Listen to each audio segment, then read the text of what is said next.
మన నాయకుడు చంద్రబాబు నాయుడు గారు మహిళలకి చాలా పథకాలు తీసుకొచ్చారు. ఆయనే కాదు, ఆయన కంటే ముందర కూడా మన నాయకుడు నందమూరి తారక రామారావు గారు కూడా ప్రజలు ఆడబిడ్డల కోసం ఆయన ముందుకు తీసుకొచ్చిన పథకం ఆస్తులు సమాన హక్కు మన ఆడబిడ్డలకి కలగాలని.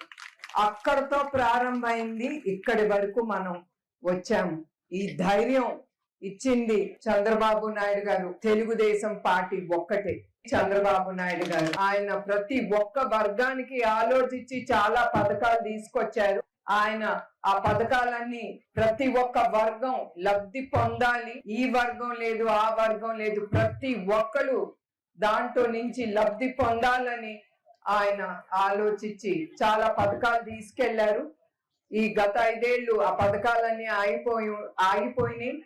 తప్పకుండా మళ్ళీ ఆయన అమలు చేసి ప్రతి వర్గాన్ని ఆయన సంతోషంగా ఉండాలని ఆయన ముందుకి తీసుకెళ్తారు. సీసీ రోడ్లు గాని డ్రైనేజీలు గాని ఆయన ఎమ్మటే ముందుకి తీసుకెళ్తున్నారు. మీరు నాకు తెలుసు, ఇక్కడ వర్షం లేక చాలా నీరు కోసం చాలా ఇబ్బందులు ఎదుర్కొంటున్నారు. చాలా బోర్లు వేశారు.